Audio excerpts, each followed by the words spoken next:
This is my breeding schedule for my rabbits.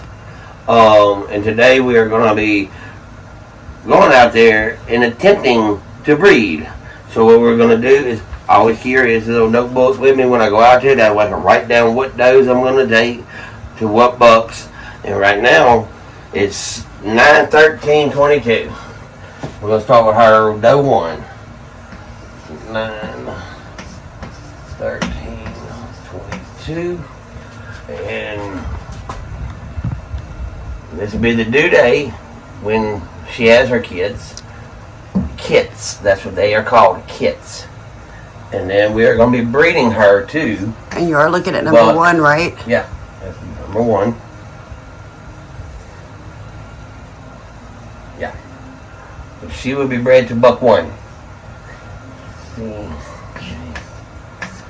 Buck 1. And then we go down to my next one. We're going to do doe 3. It's going to be the same thing. 9/13/22. And she will be able to be bred to buck 3. I'm sorry. Buck 2. And then we go to the next doe. We're going to be breeding doe 11. And we're going to write down the same thing. 9/13/22. And she gets bred to buck 2. All right, so what's this yellow mark? Oh, go ahead and finish that verse and I'll ask. Tell your viewers what that yellow right there, it says buck 1 equals dad. Yeah, so doe 11 and buck 1 cannot breed. Cannot breed because buck 1 is her father.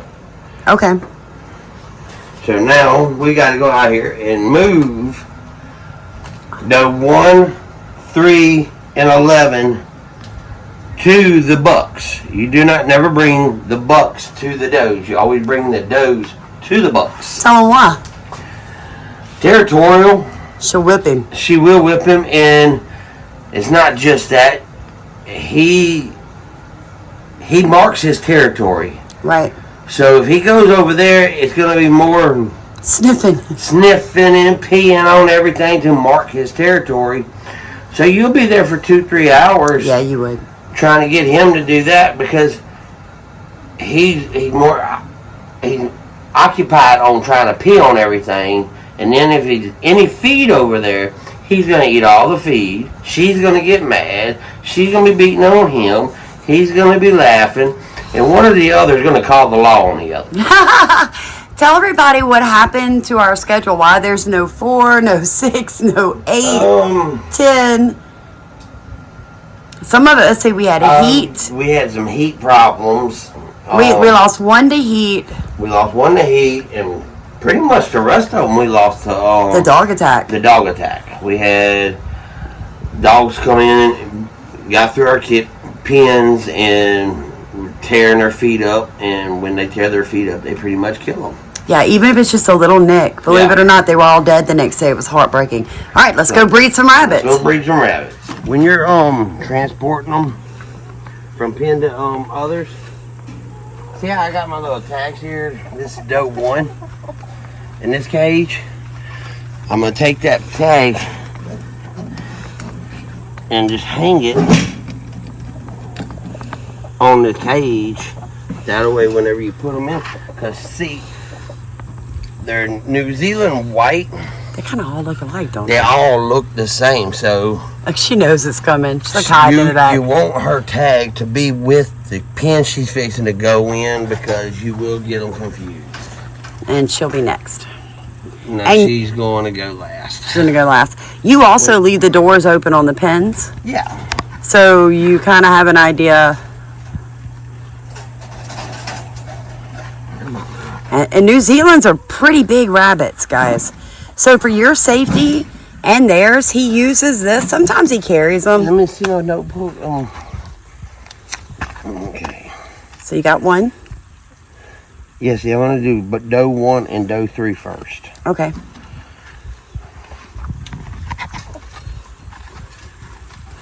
It's all about the documentation.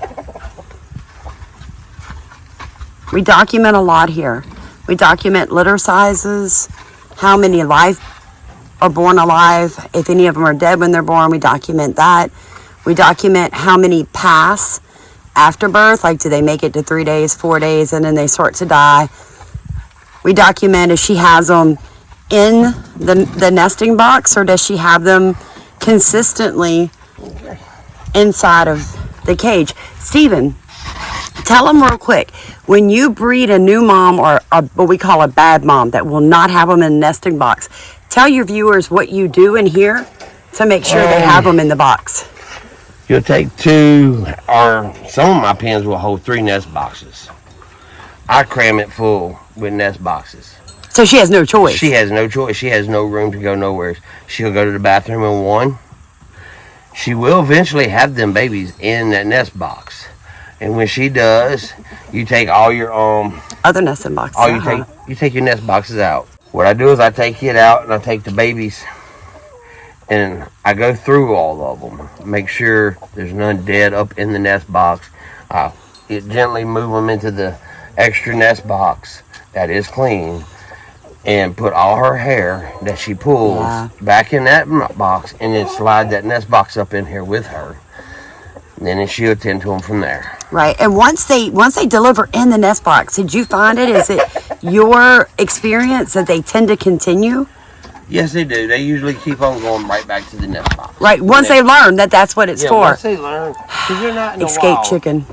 They're not in the wild, so in the wild, their whole thing is they all automatically know to build a nest. Right. Well, needless to say, they're not in the wild. They're in a cage. So I have to build the nest. All she needs to do is to pull the hair to keep the warmth for the babies. Because even in the summer, if they're born on that wire, they will not make it if you don't catch them within 30 minutes. They'll die. They're born naked. Naked as a jaybird. And this is our original buck, so these guys are very familiar with each other. He's like, hey, my friend. Remember, females to male. Females to male.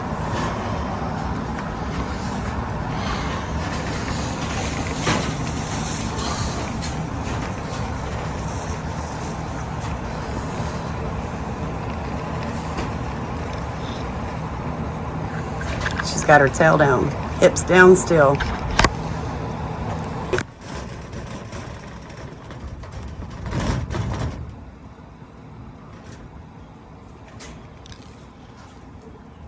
Yeah, sometimes you just gotta help them. You gotta turn that female out of that corner because she will, on purpose, get in the corner.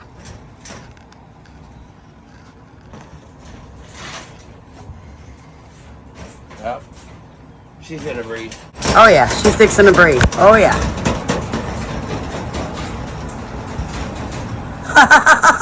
Wait, this is great. So, that's actually her on top, isn't it? Yeah. That's her on top of him. Okay, so that's when you know the females are really ready to breed. Poor thing. He's like, okay. So, here we go. She's right behind her, right? Nah, he'll get it. There you go. That's how you know. Woo! Come on, Jesus. Is when they curl up and fall off is when they that day. Apparently he's only getting this one time. So I'm gonna let him hit 3-4 times. They can breed up to 7 times. Ejaculate 7 times in one day. Ejaculate 7 times in one day. And then how many days you need to give them off? 3 days. Give them 3 days off. All right, so you heard. You need to give them 3 days between breeding another female. Because she has been the only one that would breed this go-round, and he has had so many false starts for past months, we're just going to let him, Let him go for it. We're just going to let him go for it. Now, this buck has bred females before, and they've had up to 13 kits, live kits. So he is a go-getter. Oh, guys, look how sweet. So they bred once, but now they're just snuggling. I know. For you guys that are watching this, you're like, snuggling. Yeah, they kind of do. Like, they've known each other a really long time. Like, they're friends. They're family. That was hit number 2, guys. You see how quick that happened? All right. Look at the size of her. Look how much space is behind her. Maybe 4 inches. Maybe 6 inches in front of her. Guys, she stretches out longer than 2 feet. Please don't just shove your big does in them itty bitty cages. Give them a little bit more space and they'll actually begin to deliver bigger litters for you. Oh, I think we might get our third one. You guys done? We had our second hit. Y'all done resting? We're gonna go for it one more time. Come on, let's do it. Come on. Move around, kiddos. Move around. Let's get this in. Come on, you're not that tired. Come on, guys. Oh, back in the corner. All right, let me see.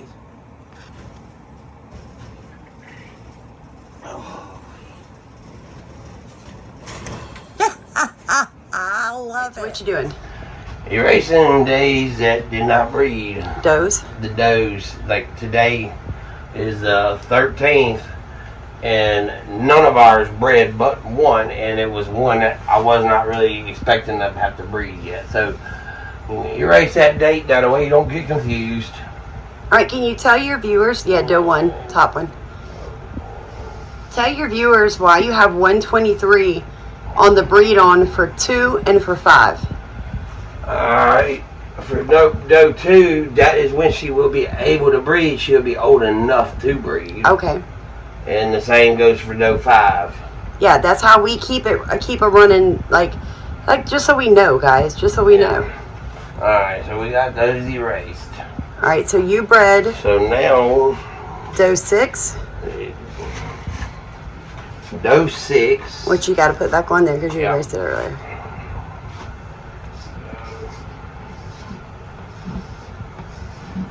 Doe 6.